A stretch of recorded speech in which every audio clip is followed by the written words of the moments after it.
ഐക്യ ജനാധിപത്യ മുന്നണി മാറി എന്നതിൻ്റെ ഏറ്റവും വലിയ തെളിവാണ്.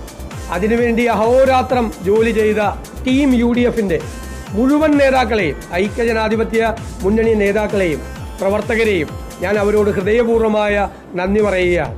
ഞങ്ങൾ നിലമ്പൂരിലെ ജനങ്ങൾക്കൊരു വാക്ക് കൊടുത്തിട്ടുണ്ടായിരുന്നു. നിങ്ങൾ ഉജ്ജ്വലമായ വിജയം ആര്യാടൻ ഷൗക്കത്തിന് നൽകിയാൽ ഞങ്ങൾ തിരിച്ചുള്ള വാക്ക് 100-ലധികം സീറ്റുമായി കൊടുങ്കാറ്റ് പോലെ കേരളത്തിൽ UDF അധികാരത്തിൽ വരുമെന്ന്. ആ വാക്ക് പാലിക്കാൻ UDF നേതൃത്വം പ്രതിജ്ഞാബദ്ധമാണ്. ഞങ്ങൾ അതിനുവേണ്ടി കഠിനാധ്വാനം ചെയ്യും.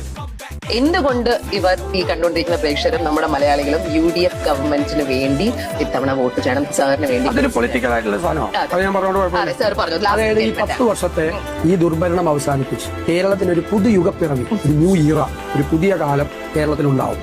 അത് UDF നിങ്ങൾക്ക് ഉറപ്പായിട്ട് തരും. പുതിയ കാലത്തെക്കുറിച്ചുള്ള സങ്കല്പങ്ങളും പരിപാടികളും പദ്ധതികളും ഉണ്ട്. നിങ്ങളുടെ മക്കൾക്കും കൊച്ചുമക്കൾക്കും വേണ്ടി പ്രവർത്തിക്കുന്ന ഒരു ഗവൺമെന്റ് ഉണ്ടാവും കേരളത്തിൽ. എന്ന് വെച്ചാൽ പ്രായമായവരെ ഉപേക്ഷിക്കില്ല, പ്രായമായവരെ ചേർത്ത് നിർത്തും. അവർ VIP-കളായി UDF ഭരണകാലത്ത് VIP-കളായി. സ്ത്രീകളോട് പ്രത്യേക പരിഗണന ഉണ്ടാവും. അല്ലെ KSRTC ബസ്സിലൊക്കെ ഫ്രീ ആണ് സ്ത്രീകൾ.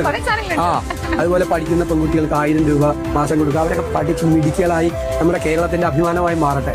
അങ്ങനെയുള്ള ഒരു പ്രൊട്ടക്ഷൻ ഉണ്ടാവും. ഒരു ഗവൺമെന്റ് നമ്മളൊരു വിഷമത്തിലാവുമ്പോൾ നമ്മൾ ആഗ്രഹിക്കുന്നത് എന്താ?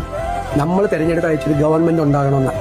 നിങ്ങൾ വിഷമിക്കുമ്പോൾ നിങ്ങൾ തെരഞ്ഞെടുത്ത് അയച്ചൊരു ഗവൺമെന്റിന്റെ സാന്നിധ്യം നിങ്ങളുടെ തൊട്ടടുത്തുണ്ടാവും. ഒരു തലോടൽ പോലെ, ഒരു സാന്ത്വനം പോലെ ഒരു ഗവൺമെന്റ് നിങ്ങളുടെ കൂടെ ഉണ്ടാവും. ഭയങ്കര കോൺഫിഡൻസ് ആണ്. എത്ര ശതമാനം കോൺഫിഡൻസ് ഉണ്ട്? ഞാൻ 100% കോൺഫിഡൻസ് അക്കാര്യത്തിൽ ചെയ്യാൻ പറ്റും. കാരണം നമ്മളത് കമ്മിറ്റഡാണ്. നമ്മൾ അത് ചെയ്യാനാണ് നമ്മൾ വരുന്നത്. നമ്മൾ അധികാരത്തിന്റെ ലഹരിയോ അധികാരത്തിന്റെ സുഖവും അനുഭവിക്കാൻ വേണ്ടിയിട്ടല്ല നമ്മൾ വരുന്നത്. നമ്മൾ ഇത്തരം കാര്യങ്ങൾ ചെയ്യാൻ വേണ്ടിയിട്ടാണ്.